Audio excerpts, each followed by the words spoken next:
The first repatriation flight from India since the government's controversial travel ban lapsed has landed in Australia.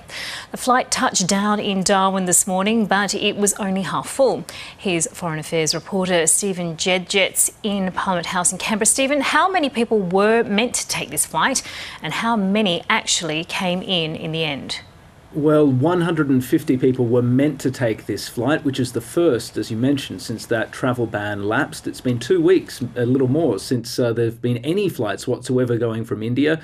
The government, of course, pressed pause on flights. It said that was necessary to manage the enormous spike that we've seen in quarantine from India, which is being ravaged, as we know only too well, by a terrible COVID-19 outbreak.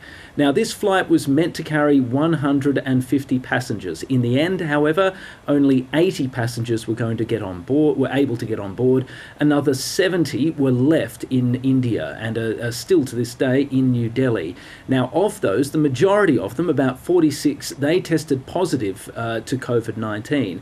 The remainder did not test positive, but they were classified as close contacts of those who did test positive. And so as a result, under the rules that have been implemented, they also weren't allowed to board the plane.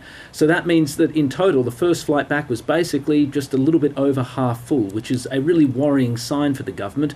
It's got a long queue of people that desperately want to return to Australia from India as the situation continues to look very bleak. Its first flight back only half full. It gives you a sense of just how big the logistical and other challenges are that are facing the government as it tries to repatriate vulnerable Australians. So, Stephen, given those ongoing challenges, what's been the response from those people who have been left behind? Look, unsurprisingly, there's an enormous amount of distress and frustration. Not everyone is against the government's rule. Some of the people that we've spoken to today say that they can understand why the airline and the government mandates testing, and they can understand why the government wants to have strict rules in place to ensure that COVID isn't brought back to Australia, or that people with COVID-19 don't infect others on the plane.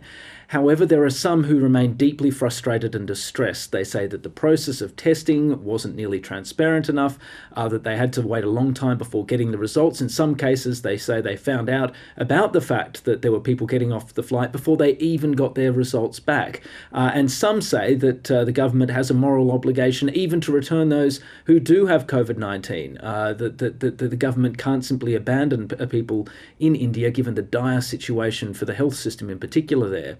Now, the opposition, unsurprisingly, has been taking a real swing at the government over this. Anthony Albanese, the opposition leader, was speaking about it today, and he said that the government's failure to bring back Australians whilst the going was good before this outbreak really smashed into New Delhi and India as a whole, had essentially exposed all of those Australians who are still stuck there to enormous harm. Let's take a listen to what he had to say.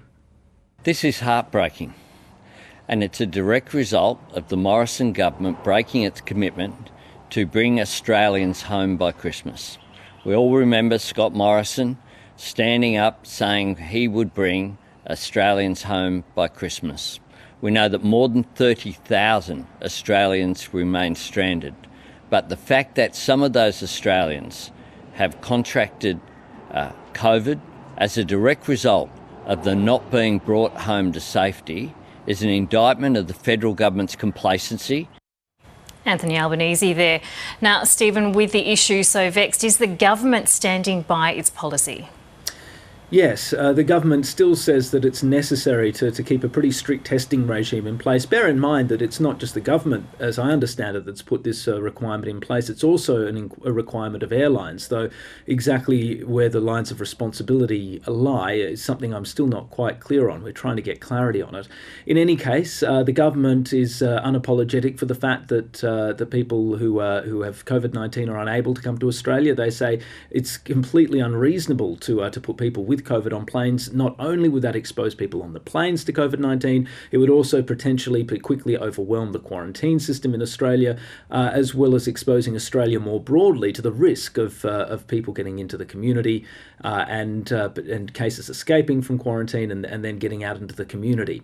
Now, the Treasurer, Josh Frydenberg, was asked about this today, and he just simply said that the current policy settings were the right ones and that it was imperative to do everything possible to ensure that Australians can stay safe from COVID. Let's take a listen to what he had to say. We are dealing with a situation where we're seeing more than 800,000 new COVID cases a day. There are new variants of the virus, and we have an effective quarantine process here in Australia, but we did see a spike in the number of cases when people from India were coming. We invoked the Biosecurity Act. We then reassessed it after a couple of weeks. The flights have now started. That's a positive development, but again, we've got to maintain our health settings because we know how damaging both to the lives and the livelihoods of Australians an outbreak here would be. So obviously there are some really difficult imperatives the government's got to balance here. On the one hand, the health of Australians and the desire of Australians to make sure the country remains COVID-free. On the other hand, its duty of care to those Australians who are stranded overseas as the situation continues to get worse. And balancing those two imperatives as COVID continues to spread around the world with greater rapidity is only going to get harder and harder. Stephen Jedget's reporting there from Parliament House in Canberra.